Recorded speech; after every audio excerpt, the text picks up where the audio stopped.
ಮಹಾತ್ಮರ ಸಂತರನ್ನ ಸ್ಮರಣೆ ಮಾಡಿಕೊಂಡು ಇವತ್ತು ಧಾರವಾಡ ಜಿಲ್ಲೆಯ ನವಲಗುಂದ ತಾಲೂಕಿನ ಮೊರಬ ಗ್ರಾಮದಲ್ಲಿ ಶ್ರೀ ಜಡಿಮಠದ ಜಾತ್ರಾ ಮಹೋತ್ಸವ ಹಾಗೂ ಷಟಸ್ಥಲ ಬ್ರಹ್ಮಿ ಶ್ರೀ ಮಹೇಶ್ವರ ಶಿವಾಚಾರ್ಯ ಸ್ವಾಮಿಗಳವರ ದ್ವಿತೀಯ ವರ್ಷದ ಗುರು ಪಟ್ಟಾಧಿಕಾರ ವರ್ಧಂತಿ ಮಹೋತ್ಸವದ ಈ ಪವಿತ್ರ ಸಮಯದಲ್ಲಿ ಮೊರಬದ ಜನ ಬಹಳ ವಿನೂತನವಾದಂತಹ ಕಾರ್ಯಕ್ರಮಗಳನ್ನು ಇಲ್ಲಿ ಏರ್ಪಡಿಸಿದ್ದಾರೆ. ಈ ಕಾರ್ಯಕ್ರಮದಲ್ಲಿ ಪ್ರವಚನವನ್ನು ಇಟ್ಟಿದ್ದಾರೆ. ಪ್ರವಚನವನ್ನು ಬಸಲಿಂಗಯ್ಯ ಶಾಸ್ತ್ರಿಗಳು ತುಂಬ ಸುಂದರವಾದಂತಹ ಮಾತುಗಳನ್ನು ತಮ್ಮ ಮುಂದೆ ಪ್ರಸ್ತುತಪಡಿಸಿದ್ದಾರೆ. ಜೊತೆಗೆ ಇಲ್ಲಿವರೆಗೂ ತಮ್ಮ ಅನುಭವವನ್ನು ಹಂಚಿಕೊಂಡಂತಹ ಗುರುಸಿದ್ದೇಶ್ವರ ಶಿವಾಚಾರ್ಯ ಮಹಾಸ್ವಾಮಿಗಳು ನೂಲು ಕೊಲ್ಲಾಪುರ ಪೂಜ್ಯರಲ್ಲಿ, ಆತ್ಮೀಯರು ಸಹೋದರರು ಆದಂಥ ನಿಮ್ಮೂರಿನ ಪಕ್ಕದಲ್ಲೇ ಇರತಕ್ಕಂಥ ಉಗುರುಗೋಳದ ಪರಮ ಪೂಜ್ಯ ಮಹಂತ ಸ್ವಾಮಿಗಳಲ್ಲಿ ಶರಣೆಂದು, ಚಂದ್ರಶೇಖರ ಶಿವಾಚಾರ್ಯ ಸ್ವಾಮಿಗಳು ಹಿರೇಮಠ ಸತ್ತಿಗೇರಿಯವರಲ್ಲಿ ಹಾಗೂ ಸದ್ಗುರು ಮಹಂತಲಿಂಗ ಮಹಾಸ್ವಾಮಿಗಳು ರಾಮಲಿಂಗೇಶ್ವರ ಮಂಟೂರವರಲ್ಲಿ, ಸಂಗೀತಗಾರರಲ್ಲಿ ಹಾಗೂ ಆತ್ಮೀಯ ಸಹೋದರನಾದಂಥ ಈ ಕ್ಷೇತ್ರದ ಒಡೆಯರೂ ಆದಂಥ ಸದಾ ನಗನಗುತ್ತಾ ಇರತಕ್ಕಂಥ ಇಲ್ಲಿ ನಿನ್ನೆಷ್ಟೆಲ್ಲ ಜನಗಳನ್ನು ಕರೆಸಿ ಕೂಡಿಸುವ ಶಕ್ತಿ ಇದ್ದಂಥ ಪರಮ ಪೂಜ್ಯ ಮಹೇಶ್ವರ ಶಿವಾಚಾರ್ಯರಲ್ಲಿಯೂ ಕೂಡ ಅನಂತ ಶರಣುಗಳನ್ನ ಸಮರ್ಪಿಸಿ, ಇಲ್ಲಿ ನೆರೆದಂತಹ ಎಲ್ಲ ಮೊರಬ ಗ್ರಾಮದ ತಾಯಿಯಂದಿರ, ಚಿಕ್ಕ ಮಕ್ಕಳ, ಹಿರಿಯರ, ನಿಮ್ಮೆಲ್ಲರಂತರಾತ್ಮಕ್ಕೆ ಶರಣು ಶರಣಾರ್ಥಿಗಳು.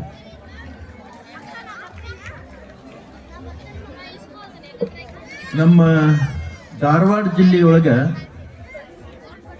ನವಲಗುಂದ ತಾಲೂಕು, ಧಾರವಾಡ ಜಿಲ್ಲೆ, ಧಾರವಾಡಕ್ಕೆ ಬಹಳ ಸಮೀಪ ಮೊರಬ. ಬರ ಇಲ್ಲದ ಊರು ಯಾವುದಪ್ಪ ಅಂದ್ರೆ ಅದು ಮೊರಬ ಅಂತ. ಬರಾನ ಇಲ್ಲ ಈ ಊರಿಗೆ.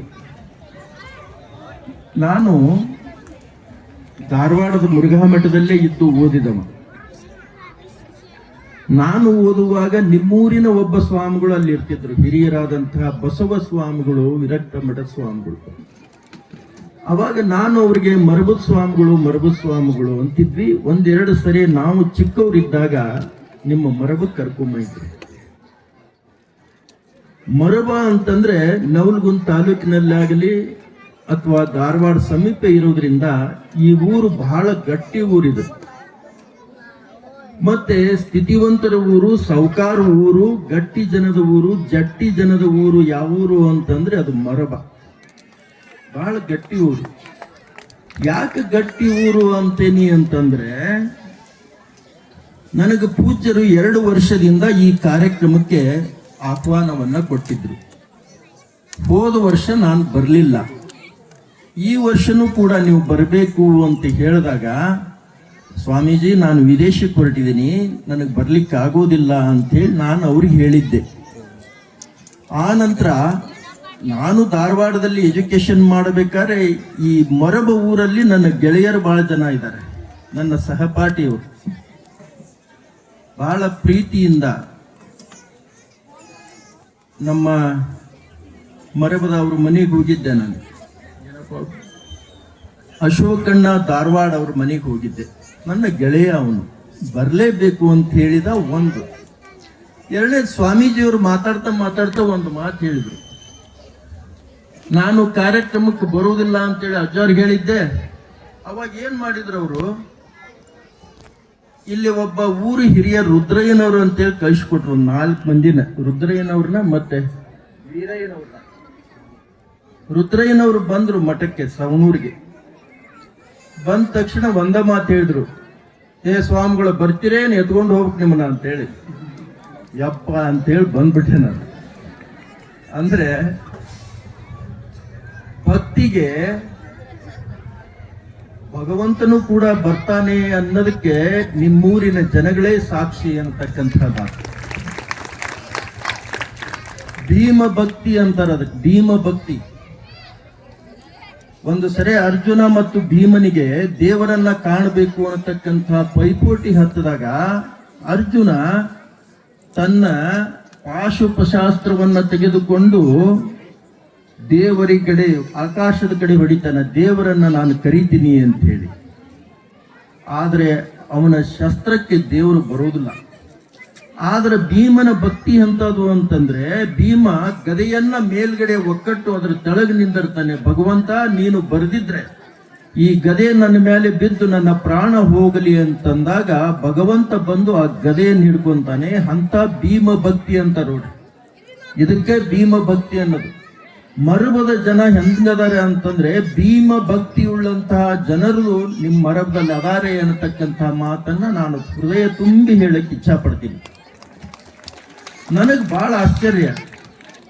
ನಾನು ಆ ಕತೆ, ಈ ಕತೆ, ಈ ವಚನ ಇವನ್ನೆಲ್ಲ ಹೇಳೋದಕ್ಕಿಂತ ನಿಮ್ಮೂರಲ್ಲಿ ಸುಮಾರು ಒಂದು 20-30 ವರ್ಷಗಳಿಂದ ಇಲ್ಲಿ ಪ್ರವಚನ ಆಯಿತು, ಅಥವಾ ಕೀರ್ತನೆ ಆಯಿತು, ಅಥವಾ ಧಾರ್ಮಿಕ ಸಭೆ ನಡೆದಿದ್ದು ಅಪರೂಪ ಅಂತ ಕಾಣುತ್ತೆ. ಏನು ಸ್ವಾಮೀಜಿ? ಅಪರೂಪ ಅಂತ ಕಾಣುತ್ತೆ. ನಾನು ನಿಮ್ಮ ಮಹೇಶ್ವರ ಸ್ವಾಮಿಗಳನ್ನ ನೋಡಿದಾಗ ನಾನು ಚಿಕ್ಕವಿದ್ದಾಗ ಹಂಗ ಇದ್ದೆ. ಅದಕ್ಕೆ ಅವ್ರ ಮೇಲೆ ನನಗೆ ವಿಶೇಷ ಪ್ರೀತಿ ಸಂದು. ನಾನು ಅವರ ಸ್ಟೇಟಸ್ ಅನ್ನ ನೋಡ್ತಾ ಇರ್ತೇನೆ. ನಿರಂತರವಾಗಿ ಕೆಲಸ ಮಾಡ್ತಕ್ಕಂಥ ಒಬ್ಬ ಸ್ವಾಮಿ ನಿಮ್ಮ ಮಠಕ್ಕೆ ಸಿಕ್ಕಾನ ಅಂತಂದ್ರೆ ಬಹಳ ಒಳ್ಳೆಯ ಕೆಲಸ. ಸ್ವಾಮಿಗಳು ಸಿಗದ ವಜ್ಜೆ ಐತಿ. ಇವತ್ತಿನ ದಿನಮಾನಗಳಲ್ಲಿ ಸ್ವಾಮಿಗಳು ಸಿಗದ ವಜ್ಜೆ. ಸಿಕ್ಕರು ಸಾಮಾಜಿಕವಾಗಿ, ಧಾರ್ಮಿಕವಾಗಿ, ಊರವರ ಹಿತಕ್ಕಾಗಿ ಸೇವೆ ಮಾಡ್ತಕ್ಕಂಥ ಸ್ವಾಮಿಗಳು ಸಿಗೋದೇ ಕಠಿಣ ಐತಿ. ಆದರೆ ನಿಮಗ್ ಸಿಕ್ಕಾನಲ್ಲ ಮಹೇಶ್ವರ ಸ್ವಾಮಿಗಳು, ಅದು ಮರಬದವರು ಮಾಡಿದ ಪುಣ್ಯ ಅನ್ನತಕ್ಕಂಥ ಮಾತನ್ನು ಹೇಳಕ್ಕೆ ಇಚ್ಛಾ ಪಡ್ತೀನಿ. ನಮ್ಮ ಸ್ವಾಮೀಜಿಯವರು ಹೇಳಿದ್ರು, ಮಾತಾಡ್ತಾ ಹೇಳಿದ್ರು, ಇವತ್ತು ಲಗ್ನ ಪತ್ರ ನೋಡಿ ನಿಮ್ಮನಿಗೂ ಸಾಕಷ್ಟು ಲಗ್ನ ಪತ್ರ ಬರ್ತಾವಲ್ಲ, ಆ ಲಗ್ನದ ಪತ್ರದ ಮೇಲೆ ಹೆಸರು ಬರೀತಿದ್ರು ಹಿಂದೆ. ಈಗೇನ್ ಬರೀತಾರೆ ಹೇಳ್ರಿ? ನಿಮ್ಮ ಹೆಸರು ನಮ್ಮ ಮನದಲ್ಲಿದೆ ಅಂತ ಪ್ರಿಂಟ್ ಮಾಡಿರ್ತಾರೆ. ಅದ್ರ ಮೇಲೆ ಮಾಡಿ ನಿಮ್ಮ ಮನೆ ಮುಂದೆ ಇಟ್ಟು ಹೋಗ್ಬಿಡ್ತಾರೆ. ಆದರೆ ಒಬ್ಬ ಸ್ವಾಮಿ ಮರಬದ ಮನೆಗೆ ಬಂದು ನಿಮಗೆಲ್ಲ ಭಿನ್ನ ಮಾಡಿ ಕರ್ಕೊಂಡ್ ಬರ್ತಾರಲ್ಲ, ಇದು ದೊಡ್ಡ ವಿಷಯ. ನಾನು ಇವತ್ತು ನಿಮ್ಮ ಮನೆಗೆ ಹೋಗೋದು ನೋಡಿದೆ. ಪಟ್ಟಿ ಎತ್ತಕ್ಕೇನು ಹೋಗಿರೋದು, ಪತ್ರಿಕೆ ಕೊಡ್ಕೊಂಡು ಭಕ್ತರನ್ನ ಕರ್ಕೊಂಡು ಪತ್ರಿಕೆ ಕೊಡಕ್ಕೇನು ಹೋಗಿದಾರಲ್ಲ, ನಿಜವಾಗಿ ಬಹಳ ಸಂತೋಷ. ಒಬ್ಬ ಸ್ವಾಮಿ ಮನಸ್ಸು ಮಾಡಿದ್ರೆ ಏನು ಮಾಡ್ತಾರ ಅಂತೇಳಿ ನೋಡಾಕ ನೋಡ್ರಿ, ಇಲ್ಲಿಂದ ಹಿಡಿದು ಅಲ್ಲಿವರೆಗೂ ಈ ಕಡೆ ಜನ, ಮರಬದ ಜನ ಹಂಗೆಲ್ಲ ಮನಸ್ಸೋಲೋರಲ್ಲ, ಅವ್ರು ಬಹಳ ಗಟ್ಟಿಗೆ ಜನ. ಅವ್ರು ಮನಸ್ಸು ಕೊಟ್ಟಾರ, ಪ್ರೀತಿ ಮಾಡಾಕತ್ತಾರ ಅಂತಂದ್ರ ಸ್ವಾಮಿ ಒಳ್ಳೆ ಪುಣ್ಯ ಮಾಡ್ಯಾನ ಅಂತ ತಿಳ್ಕೊಬೇಕು. ಜನ ಪುಣ್ಯ ಮಾಡ್ಯಾರ ಅಲ್ಲ, ಸ್ವಾಮಿನ ಪುಣ್ಯ ಮಾಡ್ಯಾರ ಅಂತ ತಿಳ್ಕೊಬೇಕು. ಇವತ್ತು ಎಷ್ಟು ಕಷ್ಟ ಐತಿ ಅಂತಂದ್ರೆ, ಅವ್ರು ಬಂದು 1 ವರ್ಷದೊಳಗ ನಿಮ್ ಮರಬದ ಜನ ಅವ್ರಿಗೆ ಕಾರ್ ಕೊಡ್ಸಿದ್ರಿ ಅಲ್ವಾ? ಕೊಡ್ಸಿರಿಲ್ಲ? ಒಂದೊಂದು ಊರಾಗ ಸ್ವಾಮಿಗೆ ಸೈಕಲ್ ಸದ್ಯ ಕೊಡ್ಸಂಗಿಲ್ಲ.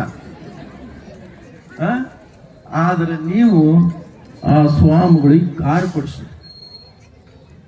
ಎಂತ ಪುಣ್ಯವಾನ. ಈಗ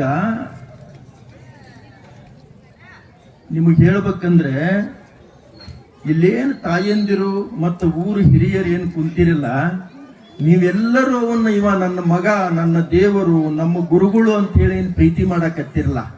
ಈ ಪ್ರೀತಿ ಇದು ನಿಜವಾದಂತ ಪ್ರೀತಿ, ಭಕ್ತಿ ಅನ್ನತಕ್ಕಂಥದ್ದು. ಕೇವಲ ನೋಡ್ಲಿಕ್ಕೆ ಮಾಡೋದು ಬೇರೆ, ಹೃದಯದಿಂದ ಮಾಡೋದು ಬೇರೆ.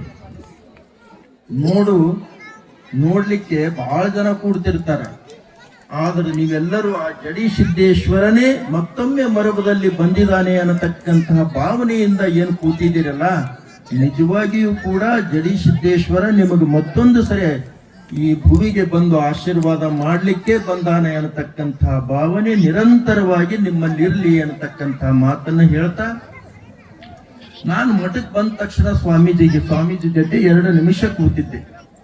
ಅಜರೇ, ನಾನು ಏನು ಮಾಡ್ತಾ ಇಲ್ಲ, ನಾನು ಏನೂ ಮಾಡ್ತಾ ಇಲ್ಲ, ಎಲ್ಲನೂ ನಮ್ಮ ಮೊರಬದ ಭಕ್ತರೇ ಈ ಕಾರ್ಯಕ್ರಮವನ್ನ ಏರ್ಪಡಿಸಿದ್ದಾರೆ. ನಮ್ಮ ಮೊರಬದ ಭಕ್ತರೇ ಮಾಡಕತ್ತಾರೆ. ಕೇವಲ ಕಾರ್ಯಕ್ರಮ ಪ್ರಾರಂಭ ಆದಾಗ ನಾವು ಒಳಗಿನಿಂದ ಹೊರಗೆ ಬಂದು ಕುಂದಿರ್ತೇನೆ ವಿನಃ ನಾನು ಯಾವುದೇ ಜವಾಬ್ದಾರಿನ ತಗೊಂಡಿಲ್ಲ. ಎಲ್ಲೇ ಭಕ್ತರು ಮಾಡಕತ್ತಾರೆ ಅನ್ನತಕ್ಕಂಥ ಮಾತನ್ನು ಏನು ಹೇಳಿದ್ರಲ್ಲ, ಅವಾಗೇ ನನ್ನ ಹೊಟ್ಟಿ ತುಂಬದಂಗಾತು, ಮನಸ್ಸು ಶಾಂತಿ ಆತು, ಮನಸ್ಸು ತೃಪ್ತಿ ಆತು ಅನ್ನತಕ್ಕಂಥ ಮಾತನ್ನು ಹೇಳಕ್ ಇಚ್ಛಪಡ್ತೀನಿ. ನಾನು ಸ್ವಾಮಿಗಳಿಗೂ ಒಂದು ಮಾತು ಹೇಳಕ್ ಇಚ್ಛಪಡ್ತೀನಿ, ಭಕ್ತರಿಗೂ ಒಂದು ಮಾತು ಹೇಳಕ್ ಇಚ್ಛಪಡ್ತೀನಿ. ಸ್ವಾಮಿ ಇನ್ನೂ ಚಿಕ್ಕೋರದಾಗ ಬಹಳ ಜೋಪಾನದಿಂದ ಭಕ್ತರು ಅವ್ರು ನೋಡ್ಕೋಬೇಕು. ಒಂದು ಸಣ್ಣ ಗಿಡ ಇರ್ತತಲ್ಲ, ಸಣ್ಣ ಗಿಡ ಬೆಳೀತಕ್ಕಂತ ಗಿಡಕ್ಕೆ ನೀವು ಒಂದ್ ಚಲೋ ಗಿಡ ಚಂದ ಹಚ್ಚಿದ್ರೆ ಅಂದ್ರೆ ಏನ್ ಮಾಡ್ತೀರಿ ಅಂದ್ರೆ ಅದ್ರ ಸುತ್ತಲೂ ಏನ್ ಮಾಡ್ತೀರಿ? ಆ ಗಿಡ ಸುತ್ತಲೂ ಏನ್ ಮಾಡ್ತೀರಿ? ಬೇಲೆ ಕಟ್ತಿರ್ತಾನೆ, ಬೇಲೆ ಕಟ್ತೀರಿ, ಒಳ್ಳೆ ಕುಣಿ ಮಾಡ್ತೀರಿ. ಇಲ್ಲಿ ಏನಂತೀರಿ? ಅದಕ್ಕೆ ಸುತ್ತಲೂ ನೀರ್ ಹಾಕಕ್ ಮಾಡ್ತಾರಲ್ಲ, ಹೆಗ್ಗ ಏನ್ ಮಾಡ್ತೀರಪ್ಪ? ಏನಂತೀರಿ ಅದಕ್ಕ? ಸುತ್ತಲೂ ನೀರ್ ಹಾಕಕ್ ಏನ್ ಮಾಡ್ತಿರಲ್ಲ. ನಾನು ಒಬ್ಬನೇ ಮಾತಾಡೋದು ಬೇಡ, ನೀವು ಮಾತಾಡ್ರಿ, ಇಬ್ರು ಕೂಡ ಮಾತಾಡೋಣ. ಭಾಷಣ ಮಾಡೋದಂತಂದ್ರೆ ಏನ್ ಚಿಂತನ ಇದು. ಶಾಸ್ತ್ರಿಗಳು ಏನ್ ಹೇಳಿದ್ರು? ಕುತ್ಕೊಂಡು ಕೇಳಿದಿರ್ತಾನೆ, ಚಿಂತೆ ಮತ್ತು ಚಿಂತನೆ. ಚಿಂತೆ ಮಾಡಿದ್ರೆ ಏನಾಗುತ್ತೆ, ಚಿಂತನೆ ಮಾಡಿದ್ರೆ ಏನಾಗುತ್ತೆ, ಎರಡೂ ವಿಷಯ ಹೇಳ್ಯಾರ ಅವ್ರು. ಆಮೇಲೆ ನಮ್ಮ ನೂಲಿ ಸ್ವಾಮಿಗಳು ಯಾರ ಚಿಂತೆ ಅಂದ್ರೆ ಏನು, ಚಿತೆ ಅಂತಂದ್ರೆ ನಾ ನಂತರ ಹೇಳ್ತೇನೆ. ಅದ್ರ ಏನೋ ಹೇಳಕತ್ತಿದ್ ನೋಡ್ರಿ, ಗಿಡ, ಆ ಗಿಡ ಸುತ್ತಲೂ ನೀರ್ ನಿಂದ್ರಾಗ ಸಣ್ಣ ಗುಂಡಿ ಮಾಡಿರ್ತೀವಿ. ಗುಂಡಿ ಮಾಡಿ ಗಿಡ ಸುತ್ತಲೂ ನಾವು ಒಂದು ಬೇಲೆ ಹಾಕ್ಬೇಕು. ಬೇಲೆ ಹಾಕಿ ಯಾವುದೋ ಕುರಿನೋ ಆಡೋ ಎಮ್ಮೆಯೋ ಆಕಳನೋ ಆ ಮೃದುವಾದಂತ ಗಿಡವನ್ನ, ಬೆಳೀತಕ್ಕಂತಹ ಗಿಡವನ್ನ ಕತ್ತರಿಸಬಾರ್ದು. ಮೇಲಿನ ತುದಿಯನ್ನ ಕಟ್ ಮಾಡಿಬಿಡ್ತು ಅಂತಂದ್ರೆ ಗಿಡ ಬೆಳೆಯೋದು ಬಹಳ ತೊಂದರೆ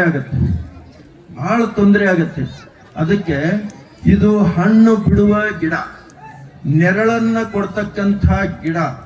ಈ ಗಿಡವನ್ನ ಭಕ್ತರು ಬಹಳ ಜೋಪಾನವಾಗಿ ಇಟ್ಟುಕೊಂಡು ಈ ಗಿಡ ಮುಂದೆ ಇಡೀ ಧಾರವಾಡ ಜಿಲ್ಲೆಗೆ, ಇಡೀ ರಾಜ್ಯಕ್ಕೆ ಹಣ್ಣು ನೆರಳನ್ನ ಕೊಡುವಂತ ಗಿಡ ಮಾಡಕ್ಕೆ ನೀವೆಲ್ಲರೂ ಕಂಕಣಬದ್ಧರಾಗಿದ್ದು ನಮ್ಮ ಮಹೇಶ್ವರ ದೇವರನ್ನ ಬೆಳೆಸಬೇಕು ಅನ್ನತಕ್ಕಂಥ ಮಾತನ್ನ ಹೇಳಕ್ ಇಚ್ಛಪಡ್ತೀನಿ. ಕೇವಲ ಈ ಜಾತ್ರೆ ಕಾರ್ಯಕ್ರಮದಲ್ಲಿ ಬಂದ್ರಿ, ಪ್ರವಚನ ಕೇಳಿದ್ರಿ, ಒಳ್ಳೆ ಪ್ರಸಾದ ಮಾಡಿದ್ರಿ, ಹೋಗ್ಬಿಟ್ವಿ ಅಂತ ಅನ್ನೋದಿಲ್ಲ. ಬಹಳ ಒಂದು ಹೆಂಗ ನಿಮ್ಮ ಮಕ್ಕಳನ್ನ ಎಷ್ಟು ಜೋಪಾನಾಗಿ ಬೆಳೆಸ್ತಿರಲ್ಲ, ಆ ರೀತಿಯಾಗಿ ನಮ್ಮ ಮಹೇಶ್ವರ ದೇವರು ಬೆಳೆಸ್ರಿ. ಒಳ್ಳೆ ವ್ಯಕ್ತಿತ್ವವನ್ನ ಇಟ್ಟುಕೊಂಡಂತಹ ಸ್ವಾಮಿಗಳು, ಸಾಕಷ್ಟು ಪ್ರತಿಭೆಯನ್ನ ಇಟ್ಟುಕೊಂಡಿದ್ದಾರೆ. ನಿರಂತರವಾದಂತಹ ಅವರ ಕ್ರಿಯೆಯನ್ನ ನಾನು ನೋಡ್ತಿರ್ತೀನಿ.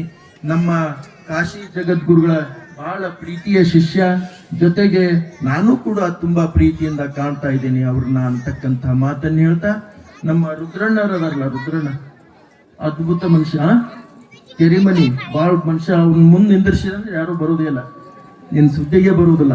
ನಾನು ಅವ್ರಿಗೆ ಹೆದರೇ ಬಂದೆ, ನಿಲ್ಗೆ ಬರ್ತಿಲ್ಲೋ ಸ್ವಾಮಿ ಅಂದಿದ್ದು ಓಡಿ ಬಂದ್ಬಿಟ್ಟೆ. ಅದಕ್ಕೆ ಅಂತ ಶಿಷ್ಯನನ್ನ ಪಡೆದಂಥವ್ರು ನೀವು ಭಾಗ್ಯವಂತರು. ಅಂತ ಶಿಷ್ಯರು ಇರ್ಬೇಕ್ರಿ. ಸುಮ್ಮನೆ ಮುಂದೊಂದು ಮಾತಾಡೋದು, ಹಿಂದ್ ಬೈಯೋದು, ಹಿಂದ್ ಮಾತಾಡೋದು, ಮುಂದ್ ಮಾತಾಡೋದು, ಇಂಥ ಶಿಷ್ಯರು ಇರಬಾರ್ದು. ಆದ್ರೆ ಮಹೇಶ್ವರ ಸ್ವಾಮಿಗಳನ್ನ ಎಲ್ಲ ನಮ್ಮ ಮರಬದ ಜನ ಬಹಳ ಪ್ರೀತಿಯಿಂದ ಕಾಣ್ತಾರೆ, ಭಕ್ತಿಯಿಂದ ಕಾಣ್ತಾರೆ. ನಿಮ್ಮನ್ನೆಲ್ಲ ನೋಡಿ ನನ್ನ ಮನಸ್ಸಿಗೆ ಬಹಳ ಸಂತೋಷ ಆಯ್ತು ಅನ್ನತಕ್ಕಂಥ ಮಾತನ್ನು ಹೇಳ್ತಾ, ಇಲ್ಲಿವರೆಗೂ ಚಿಂತೆ ಮತ್ತು ಚಿಂತನೆ ಬಗ್ಗೆ ಮಾತಾಡಿದ್ದಾರೆ, ಜೀವನದ ಬಗ್ಗೆ ಮಾತಾಡಿದ್ದಾರೆ. ನಮ್ಮ ಟೈಮ್ ಬಹಳ ಆಯ್ತು. ಇನ್ನು ಸ್ವಾಮೀಜಿ ಅವ್ರದ್ದು ತುಲಾಭಾರ ಮಾಡ್ತೀರಂತ, ಸಂಗೀತ ಕಾರ್ಯಕ್ರಮ ಆಯ್ತಂತ. ದಿವಸ 4-5 ತುಲಾಭಾರ ಅನ್ರಿ. ನಿಮ್ಮ ದಪ್ಪಾಗ್ರಿ, ಮುಂದಿನ ವರ್ಷ ಅನ್ನೋದ್ರಾಗ 1 ಕ್ವಿಂಟಲ್ ಬರ್ಬೇಕು. ನೀ ಎಷ್ಟು 25 kg ಇದಕ್ಕೆ ಕಾಣುತ್ತ. ತೂಕ ಮಾಡೋರು ಏನಪ್ಪ ಹೆಂಗ್ ತೂಕ ಮಾಡ್ಲಿ ಅನ್ಬೇಕು ಅವ್ರು. ಮತ್ತೇನು ಒಂದು ಎಷ್ಟು 5,000 11,000 ಹೋಗ್ಲಿ ಅಂತ ಕೊಡ್ತಾರ ಅವರು. ಕರೆಕ್ಟ್ ತೂಕ ಹಾಕ್ರೆ 5,000 ಹಾಕಾರ. ಅದಕ್ಕೆ ನೋಡಲ್ಲ, ನಮ್ಮ ನೂಲಿ ಸ್ವಾಮಿಗಳ ಗತೇನಾರ ಇಲ್ಲ, ನನ್ನ ಗತೇನಾರ ಇಲ್ಲ. ಇದ್ರ ಚಲೋ ತೂಕ ಬರ್ತಾರ. ಮುಂದಿನ ಸರಿ ತೂಕ ಬರಂಗಾಗ್ರಿ. ಅಂದ್ರೆ ಚಲೋ ಆಗತ್ತೆ. ನೀವ್ ಹೆಂಗ್ ತೂಕ ಬರಕ್ ಚಲೋ ಮಾಡ್ತಿರ್ಲ ಹಂಗ ರೊಕ್ಕದಿಂದ ಅಕ್ಕಿಗೆ ಬರ್ತಾರ ಅವ್ರು, ಆಮೇಲೆ ತೆಂಗಿನಕಾಯಿ ಬರ್ತಾರ. ಅದಕ್ಕೆ ಪಟ್ಟಾಧಿಕಾರ ಮಹೋತ್ಸವ ಏನೈತಿಲ್ಲ, ಪಟ್ಟಾಧಿಕಾರ ನಮ್ಮ ನುಲಿ ಸ್ವಾಮಿಗಳು ಹೇಳಿದ್ರು, ಬಹಳ ಚಂದ ಹೇಳಿದ್ರು. ಇದು ಸ್ವಾಮಿಗೆ ಸಿಗ್ತಕ್ಕಂಥ ಅಧಿಕಾರ ಅಲ್ಲಿದೆ. ಸಮಾಜ ಸೇವೆಯನ್ನು ಮಾಡ್ತಕ್ಕಂಥ ಒಂದು ಸಮಾಜ ಸೇವೆಯನ್ನ ಮಾಡ್ತಕ್ಕಂಥ ಬರ್ತಕ್ಕಂಥ ಕೆಲಸ ಇದು. ಮಠಾಧಿಪತಿ ಅಂತಂದ್ರೆ ನಾವು ಮೆರೀತಕ್ಕಂಥವ್ರಲ್ಲ, ಸಮಾಜದ ಸೇವೆಯನ್ನ ಮಾಡ್ತಕ್ಕಂಥವ್ರು ಅನ್ನತಕ್ಕಂಥದ್ದನ್ನ ಮಹೇಶ ಸ್ವಾಮಿಗಳು ತಿಳ್ಕೋಬೇಕು ಅನ್ನತಕ್ಕಂಥ ಮಾತನ್ನು ಹೇಳ್ತಾ, ಜೊತೆಗೆ ಈ ಜಗತ್ತಿನೊಳಗ ಭಗವಂತ ಎಲ್ಲಾ ಕೊಟ್ಟಾನೆ.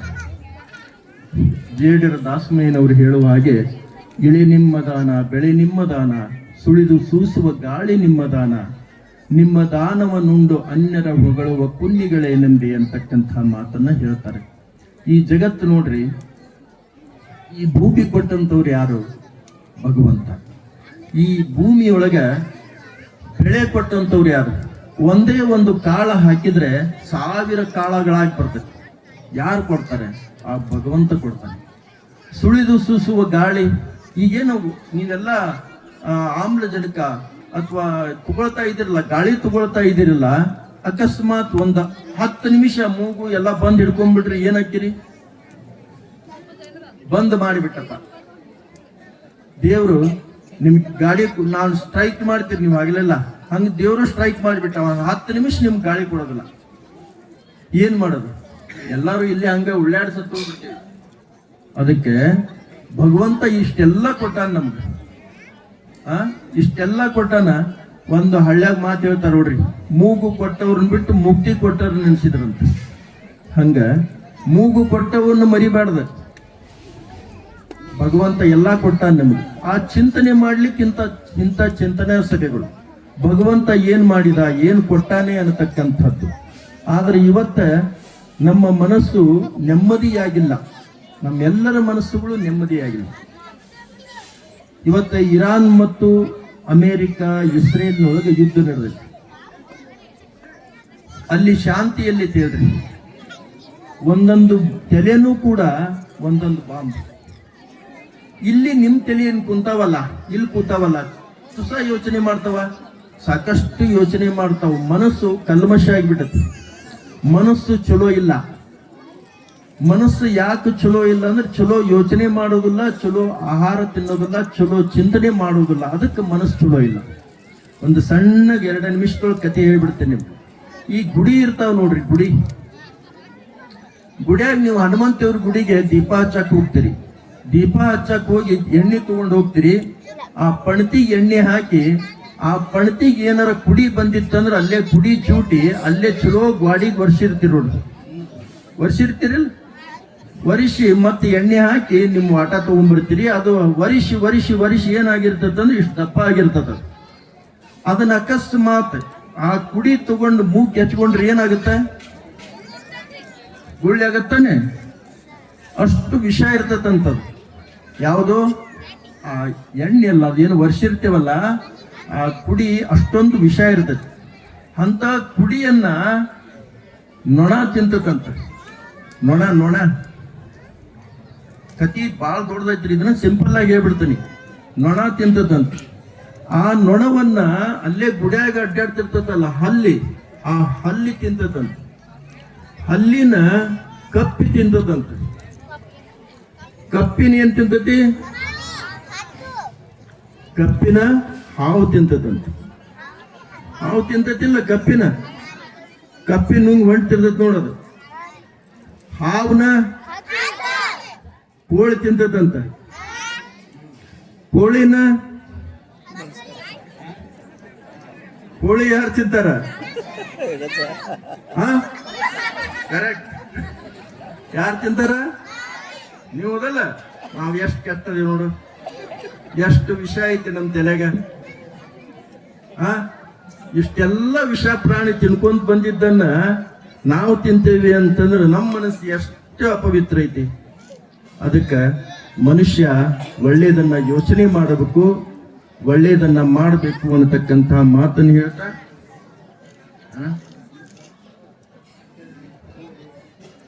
ನೋಡ್ರಿ ಒಳ್ಳೆ ಚಲೋ ಚಲೋ ಲಾಟ್ರಿ ಇಟ್ರ. ಯಾರು ಲಾಟ್ರಿ ಟಿಕೆಟ್ ಕೇಳಿದ್ರು ನೋಡಿ, ಇಲ್ಲೇ ಬಂದವ್ ತಗೋರಿ. ಸ್ವಾಮಿಗಳು ಲಾಟ್ರಿ ಟಿಕೆಟ್ ಕೇಳಿದ್ರು, ನೀವು ಎಲ್ಲ ಒಂದೊಂದು ಲಾಟ್ರಿ ಟಿಕೆಟ್ ತಗೊಳ್ರಿ. ನಮ್ಮ ಸ್ವಾಮೀಜಿಯವರು ಏನೋ ಒಂದು ಒಳ್ಳೆ ಕೆಲಸ ಮಾಡ್ತಾ ಇದ್ದಾರೆ. ಸಾಕಷ್ಟು ಕೆಲಸ ಮಾಡೋರಿಗೆ ನಮ್ಮ ಮೊರಬದ ಜನ ಪ್ರೋತ್ಸಾಹ ಕೊಡ್ತಾರ ಅಂತಕ್ಕಂಥ ಮಾತನ್ನ ಮಠಕ್ಕೆ ನಾನು ಹೇಳಿದೆ ಸ್ವಾಮೀಜಿಯವರಿಗೆ. ಏನಂತಂದ್ರೆ, ಮಠಕ್ಕೆ ಒಂದು ಸುಸಜ್ಜಿತವಾದಂಥ ಮುಂದಿನ ದಿನಮಾನದೊಳಗೆ ಒಂದು ಚಲೋ ಕಲ್ಯಾಣ ಮಂಟಪವನ್ನ ಮಠಕ್ಕೆ ಮಾಡ್ರಿ ಅಂತಕ್ಕಂಥ ಮಾತನ್ನ ನಾನು ಅವ್ರಿಗೆ ಹೇಳಿದ್ದೇನೆ. ನಾನು ಕೂಡ ಅವ್ರ ಹಿಂದಿರ್ತೀನಿ.